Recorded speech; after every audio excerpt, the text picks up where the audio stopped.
नमस्कार दोस्तों, wealth sky के एक और नई इंटरेस्टिंग वीडियो में आप सभी लोगों का स्वागत है। मेरा नाम है सुधीर और बात करेंगे इस वीडियो में हम निफ्टी एंड बैंक निफ्टी के बारे में। दोनों के चार्ट को अंडरस्टैंड करेंगे, समझने की कोशिश करेंगे यहाँ पे कि अप मार्केट का किस साइड का डायरेक्शन रह सकता है। क्या निफ्टी यहाँ से 17,500 जाएगा या फिर दोबारा से नीचे गिर जाएगा, इस चीज़ को हम समझने की कोशिश करेंगे। तो जल्दी से इस वीडियो को स्टार्ट करते हैं। वीडियो स्टार्ट करने से पहले देखो, सबसे पहले हम ग्लोबल मार्केट की कंडीशन देखते हैं। ग्लोबल मार्केट में काफ़ी ज़बरदस्त रैली देखने को मिली है और जैसा कि मैं पिछले 10-12 दिन से आपको कंटिन्यूसली बता रहा था कि जो यूरोपियन मार्केट हैं वो ऑलमोस्ट अपने लाइफ टाइम हाई की तरफ बढ़ रहे हैं और उनको देखते हुए यहाँ पे जो यूएस मार्केट है वो भी वहाँ पे ऊपर की तरफ बढ़ने की कोशिश करेगा। तो आप डेक्स को देखो यहाँ पे, अगर आप डेक्स के चार्ट पे चलोगे तो आप देख सकते हो ये ऑलमोस्ट जहाँ से ये गिरा था इमीडिएटली इसने ये पूरी रिकवरी दिखा दी है। ठीक है। और अगर हम यूएस मार्केट की बात करते हैं तो आप देख सकते हो डाउ जोन्स जो लास्ट ट्रेडिंग सेशन था उसमें भी करीब 400 पॉइंट और नैस्डैक करीब 200 पॉइंट चढ़ के बंद हुआ है। आप देख सकते हो ये वन वे रैली बनती हुई दिखाई दे रही है।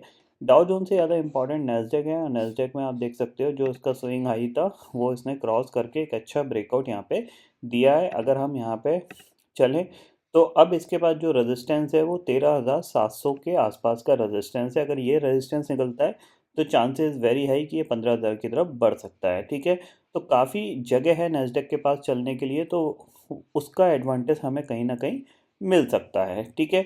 ये यूएस मार्केट की सिचुएशन है, बट हमारा मार्केट थोड़ा सा कह सकते हैं अभी भी क्या कर रहा है, अंडर परफॉर्म कर रहा है अ, जितने भी इमर्जिंग मार्केट हैं या ग्लोबल मार्केट है उनके मुकाबले। अगर हम करेंटली निफ्टी की एनालिसिस देखें तो यहाँ पे देखो, सबसे पहली चीज़ आती है, अगर मंथली चार्ट आप देखोगे तो ये जो मंथ है परफेक्टली एक डोजी टाइप की कैंडल पे क्लोज हुआ है। आप देख रहे हो इसका कोई डिसीजन नहीं है यहाँ पे, आपका ऑलमोस्ट फ्लैट जहाँ से स्टार्ट हुआ था वहीं जाके इसने अपनी क्लोजिंग दिखा दी है। और पिछले 3 महीने से हम कंटिन्यूसली गिर रहे थे, तो चांसेस बन सकते हैं कि ये मंथ हमारे लिए थोड़ा सा पॉजिटिव रह सकता है। और ऊपर अगर हम एस्टिमेट लगाएं तो 17,800 तक इस मंथ में हम एक बार जा ज़रूर सकते हैं। ठीक है। इतना समझ में आ गया आपको क्लियरली।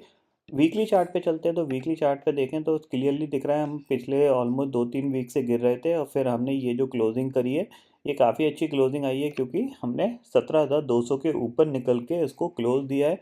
तो वीकली चार्ट पे हम थोड़ा सा क्या है, बुलिश हैं। ठीक है। वहीं अगर हम डे चार्ट पे चलते हैं तो डे चार्ट पे अब आप क्लियरली समझ लीजिएगा। ठीक है। ये जो बेसिकली मूविंग एवरेज है 50 डे मूविंग एवरेज है और निफ्टी ने इसको कंटिन्यूसली रेजिस्टेंस ही फेस किया है। आप देख सकते हैं यहाँ पे भी रेजिस्टेंस फेस किया है, यहाँ पे भी रेजिस्टेंस फेस किया है, यहाँ पे भी रेजिस्टेंस फेस किया है। तो चांसेस बन सकते हैं कि ये ऑलरेडी 1, 2, 3, 4 अटेम्प्ट में इसने रेजिस्टेंस फेस किया है, तो इस बार हो सकता है ये इसको क्रॉस कर दे। लेवल कौन सा है, वो है 17,550 का। ठीक है। यानी ये आपके लिए एक रेजिस्टेंस वाला एरिया है। इस रेजिस्टेंस के पास तक यहाँ पे कोई जगह नहीं है बीच में जहाँ पे निफ्टी रेजिस्टेंस फेस कर सके। यानी जो मेन रेजिस्टेंस स्टार्ट होगा वो आपका 17,500 से स्टार्ट होगा। 17,500 से 550 के बीच में आपको वहाँ पे कोई बाइंग नहीं करनी चाहिए। ये चीज़ आप क्लियरली समझ लीजिए। ठीक है।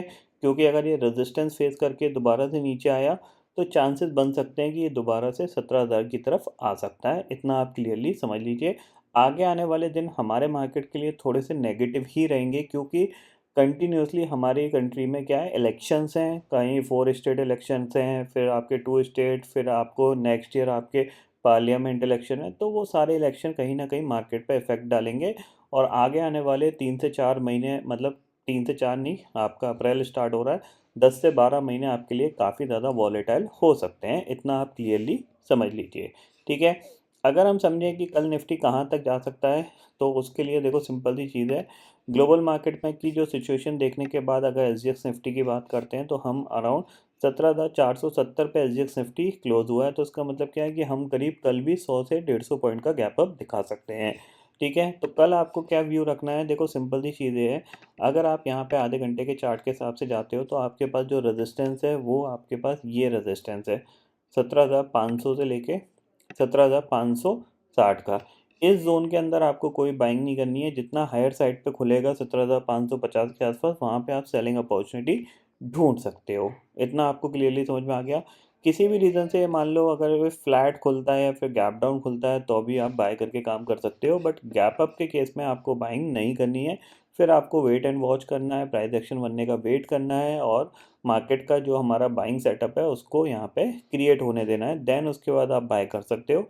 अदरवाइज़ आप थोड़ा सा यहाँ पे अलर्ट होके कोई भी अपॉर्चुनिटी आपको सेलिंग की मिलती है तो वहाँ पे आप सेल करके काम कर सकते हो। टारगेट आपके लिए एक गैप फिलिंग का हो सकता है। ठीक है, इतना आपको क्लियरली समझ में आ गया, यानी 17,550 के आसपास आप सेल करके काम कर सकते हो। तो निफ्टी की ये सिचुएशन है। वहीं अगर हम बैंक निफ्टी की बात करते हैं तो देखो बैंक निफ्टी आपका ऑलमोस्ट देखा जाए तो 50 डे मूविंग एवरेज के आसपास क्लोज हुआ है। अगर ये गैप अप खुलेगा चांसेस होंगे कि वहाँ पे ये रेजिस्टेंस फेस कर सकता है। इसके लिए जो रेजिस्टेंस होगा वो काफ़ी इंपॉर्टेंट होगा, बट मंथली चार्ट पे आपको दिख रहा है कि 3 महीने से गिर रहे थे, ये मंथ हमने ऑलमोस्ट डोजी टाइप की कैंडल क्लोज करी है। तो हमारे पास ये जो कैंडल होगी इस मंथ की वो थोड़ी सी अच्छी बन सकती है, either upside either down side. Weekly chart पे क्लियरली दिख रहा है कि हमारे पास हमने क्या किया, ऑलमोस्ट 50 डे मूविंग एवरेज पे वीकली पे हमने सपोर्ट लेके रखा है बैंक निफ्टी पे।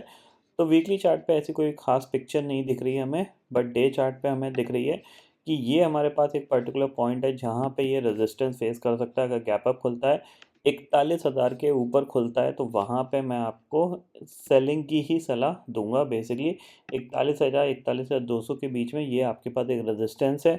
अगर ये क्रॉस होता है तो आप इस हाई तक जा सकते हो। तो कहीं ना कहीं 41,200 से लेके 41,500 तक का आपके पास स्ट्रॉन्ग रेजिस्टेंस है, इसको आप क्लियरली दिमाग में सेट करके चलिएगा। ठीक है, ग्लोबल मार्केट की सिचुएशन अलग है क्योंकि वो जब हम आउट परफॉर्म कर रहे थे तो वो अंडर परफॉर्म कर रहे थे, अब वो आउट परफॉर्म कर रहे हैं तो हम अंडर परफॉर्म कर रहे हैं। तो दोनों चीज़ में डिफरेंस रहता है, इतना आप क्लियरली समझ लीजिएगा। कल के लिए अगर आप कुछ समझना चाहो तो देखो सिंपल सी चीज़ यही है कि अगर आप आधे घंटे के चार्ट पे जाते हो तो आपको यहाँ पे देखने को मिलेगा सारी चीज़ें गैप अप में कवर होने की कोशिश कर रही हैं, क्योंकि हमने यहाँ पे भी गैप अप देख के फॉलो अप बाइंग देखी इमीडिएटली और फिर वहीं पे एक कंसोलिडेशन देखा। तो ये जो पर्टिकुलर एरिया है 41,000 से लेके 41,200, तो 41,200 के आसपास या 41,150 के आसपास बैंक निफ्टी मिलता है। तो वहाँ पे हम क्या करेंगे, सेल करके काम करेंगे। चाहे ये सीधा खुल के ऊपर जाए या फिर गैप अप में ही इसको अचीव करने की कोशिश करें, तो वहाँ पे हम सेलिंग अपॉर्चुनिटी ढूंढने की कोशिश करेंगे। इतना आप क्लियरली समझ लीजिए। ठीक है, ये पॉइंट समझ में आ गया आपको यहाँ पे। अब नीचे आपके पास देखो यहाँ पे क्लियरली ये भी एक गैप बना हुआ है। ठीक है, ये गैप है। तो ये गैप कब फिल होने आएगा, जब हम 40,500 के नीचे या फिर इस स्विंग के नीचे जाएंगे 40,350 के, तब ये गैप फिल होता हुआ दिखाई देगा। यानी 40,350 के नीचे ही हम सेलिंग की अपॉर्चुनिटी ढूंढेंगे या फिर हम गैप अप के केस में सेलिंग की अपॉर्चुनिटी ढूंढेंगे। इतनी आपको क्लियरली सिचुएशन पता चल गई। यानी दोनों केस में गैप अप होगा। अगर बड़ा गैप अप होता है, मान लीजिए 150 पॉइंट निफ्टी ज़्यादा खुलता है 150 पॉइंट से, तो हम वहाँ पे सेलिंग अपॉर्चुनिटी ढूंढने की कोशिश करेंगे, क्योंकि ऑलरेडी काफ़ी अच्छा निफ्टी चल चुका है, 17,000 से 17,500 आ चुका है। तो 500 पॉइंट के बाद नॉर्मली 100-150 पॉइंट की प्रॉफिट बुकिंग आ जाती है। अब गैप अप खुलने के केस में हो सकता है कि वो 40-50 पॉइंट 60-70 पॉइंट डाइल्यूट हो जाए, तो उसका एडवांटेज हमें मिल सकता है। इतना आपको क्लियरली समझ में आ गया होगा। ऑप्शन चेन में कोई इतना बड़ा डाटा नहीं है जिसके बेसिस पे मैं आपको बताऊं कि यहाँ पे ऑप्शन चेन को आप देखो या ना देखो, क्योंकि नई सीरीज़ है, नया दिन होगा और अभी इसमें कोई इतना बड़ा डाटा यहाँ पे ऐड नहीं हुआ है। ग्लोबल मार्केट की सिचुएशन मैं ऑलरेडी आपको बता चुका हूँ कि कैसी है। यह पॉजिटिव है, एक्सट्रीमली पॉजिटिव है। इतना आप क्लियरली समझ लीजिए।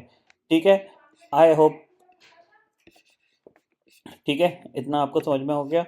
तो फिलहाल दोस्तों इस वीडियो में इतना ही है। आई होप ये वीडियो आपको पसंद आएगा। वीडियो पसंद आता है तो लाइक और शेयर ज़रूर करिएगा और चैनल को जरूर सब्सक्राइब कर लीजिए, क्योंकि मैं सुधीर लेके आता रहूँगा हर दिन आपके लिए नए नए वीडियो। इसी के साथ शुक्रिया दोस्तों, जय हिंद।